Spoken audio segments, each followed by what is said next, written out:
They didn't want you there, my dad said. When I asked about the family trip I hadn't been invited to, I send you $2,500 every month. And this is how you treat me. I replied, that was it. I cut off all the money and blocked them for good. I was shocked when I found out my entire family had gone on vacation without telling me. I felt confused, hurt, and angry. But that was just the beginning.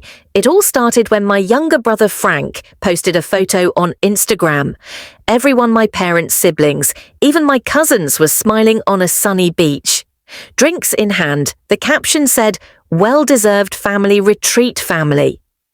I kept staring at that word, hoping to see a comment mentioning me. Maybe something saying I couldn't come because of work or that I'd be joining them soon. But there was nothing. I saw more photos of them at fancy restaurants, on boats, staying at a beautiful resort.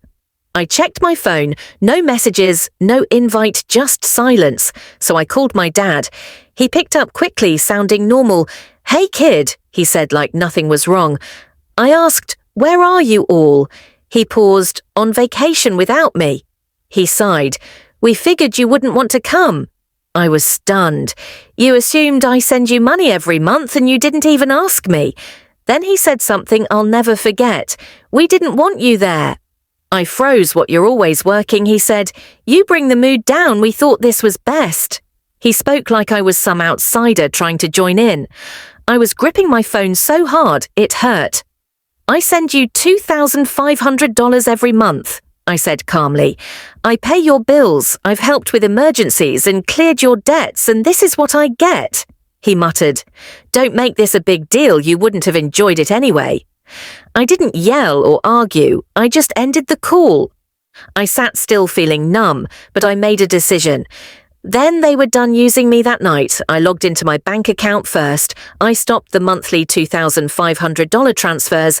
Then I looked at the shared emergency fund, almost empty.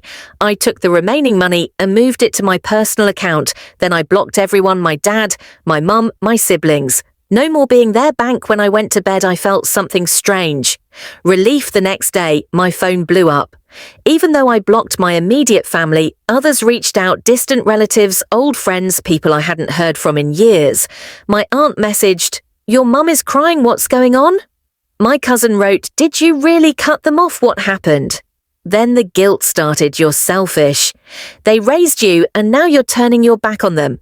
But one message stood out. An unknown number said, "You really think you can just walk away? You're pathetic. Enjoy being alone." I knew it was my dad. I felt nothing reading it. No anger, no sadness, just tired. They weren't sorry. They weren't hurt because they lost me. They were mad because they lost my money. And for once, I didn't care. I got up and made breakfast. They could say whatever they wanted. I wasn't going back later that day. Someone banged on my door. It was my sister, Teresa. She pushed her way inside. "What the hell, Samuel?" I crossed my arms. "What, Mum's crying? Dad's furious. They said you abandoned them." I laughed. "Abandoned, like how they left me out of a family trip?" Teresa didn't answer. I said, "I've been paying their bills for years, and they act like I don't exist unless they need money." She said softly, "It's not like that, isn't it?" I asked. "Did anyone even ask where I was on the trip?" She said, "Nothing. I'm done," I told her. "But they need you." "No, they need my money, not me. If they don't respect me, they don't get my help." She looked upset. "They're our parents. We can't just leave them. Then you take care of them." She blinked. "What, you heard me. You pay their bills. Let's see how long you last." She looked down, silent. "Yeah, thought so." She turned to leave, then paused. "They won't stop, neither will I." She left. I locked the door behind her. And for the first time in a long time, I smiled. Let them try. I wasn't giving in again. I thought cutting them off would be the end of it. That they'd be mad, throw a fit and move on. I was wrong. The next morning, my boss called me into his office. "Samuel, got a minute?" he asked. Sounding serious, I walked in, feeling uneasy. "Yeah, what's up?" He sighed and rubbed his forehead.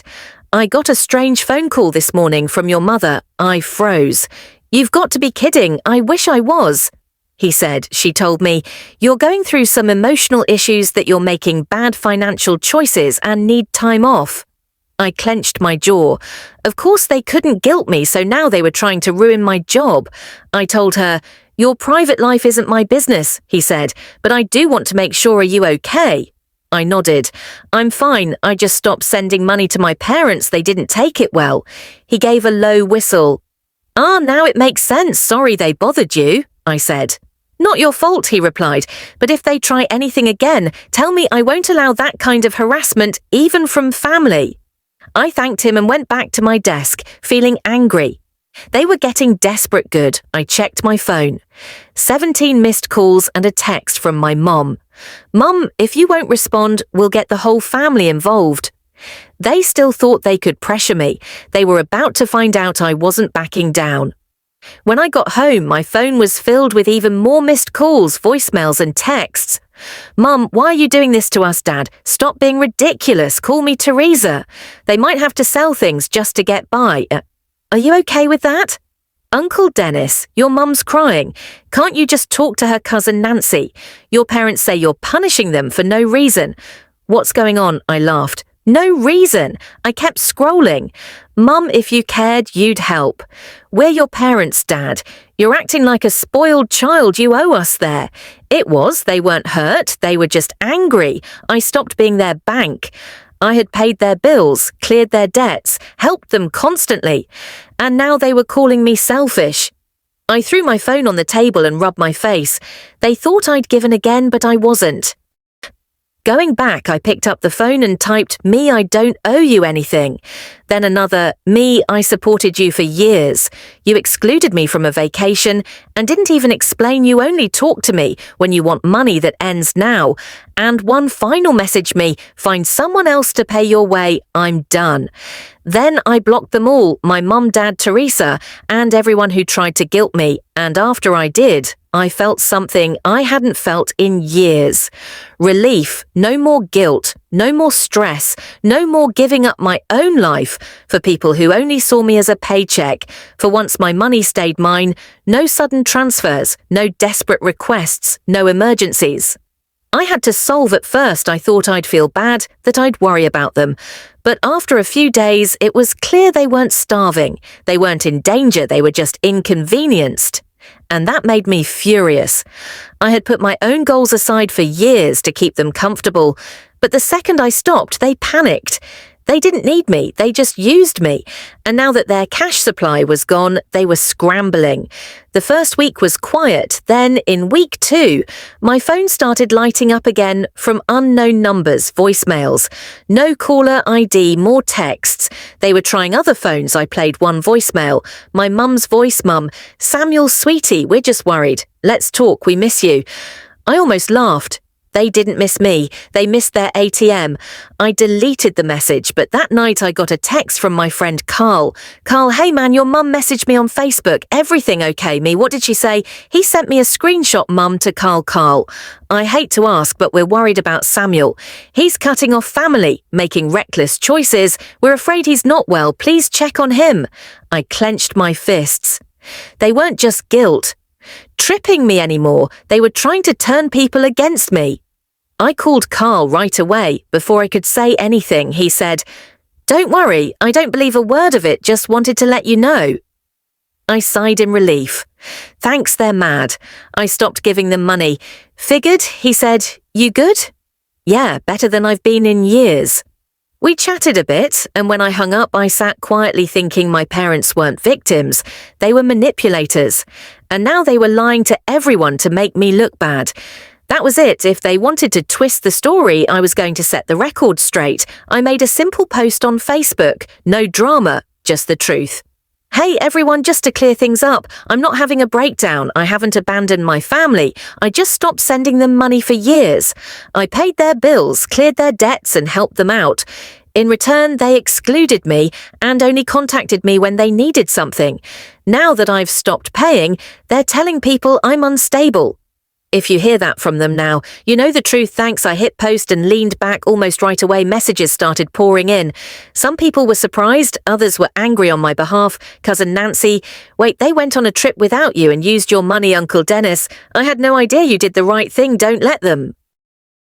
Guilt, you Aunt Ashley. I can't believe they tried to make you look bad. That's awful. Then people started calling out my parents directly. Uncle Dennis posted, "How can they say they're struggling when Samuel gave them $2,000 to $2,500 every month? That's more than some people's rent." Another cousin added, "They were happy to spend his money before, now that it's stopped, they're upset, please." The lies my parents had been telling were falling apart. I could only imagine how furious they were watching it happen. Not long after, my sister Teresa messaged me, "Teresa, are you seriously putting our family drama online?" "Me, I'm just telling the truth. They've been spreading lies about me." "Teresa, this is embarrassing for them." "Me, maybe they should have thought about that before trying to make me look crazy." She didn't reply. No surprise there, I bet.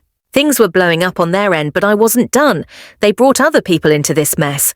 So I decided to take one final step. I called their landlord. "Hey, Mr. Ryan, it's Samuel, everything okay?" He asked.